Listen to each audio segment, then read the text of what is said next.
Përzigjedhësi kombëtare së Kosovës, Franco Foda, ka zgjedhur 23 futbollistë që do të jenë në protokoll për ndeshjen e sotme e martë ndaj Zvicrës.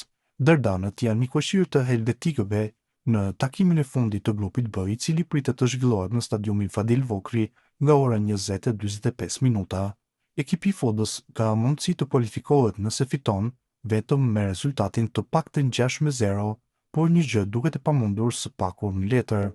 Kështu, trajneri gjerman ka vendosur të ruajë disa futbollistë që rrezikojnë të ndëshkohen me karton të verdh dhe të mungojnë në ndeshjet e play-offit.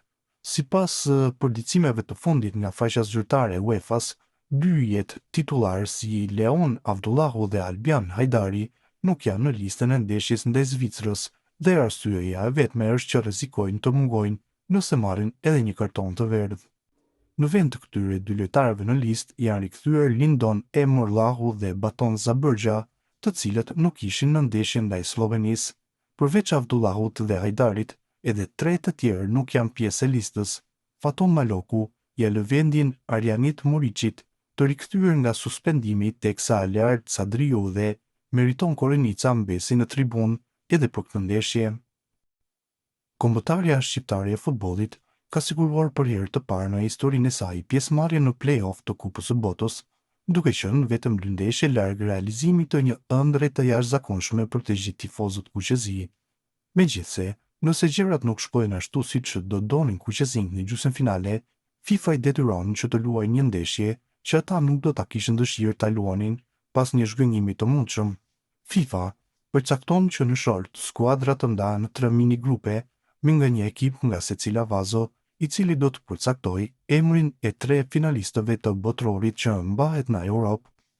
Më 23 mars, skuadra e vazës së dytë do të presë ndeshjen me skuadrën e vazës së tretë dhe ajo e vazës së parë do të presë ndeshjen me skuadrën e vazës së katërt në gjysmëfinale. Fituesit e dy çifteve do të ndeshen më 31 mars në finalen e madhe për një bilet në botrorin 2026, po humbusit.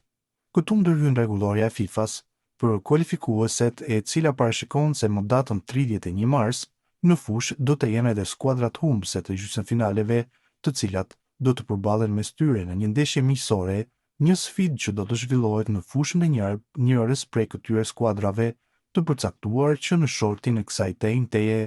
Kjo ndeshje në fakt është cilësuar e panevojshme nga shumë ekipe, duke pasur parasysh se pjesëmarrësit do të janë dukshëm të pamotivuar pas zhgënjimit nga eliminimi, por pavarësisht protestave, FIFA ka insistuar të zhvillohet me qenë se në atë dritare ndërkombëtare, ekipet e tjera në të gjithë botën do të zhvillojnë nga 2 ndeshje dhe i shërben për statistika apo qëllimet e renditjes së saj botërore.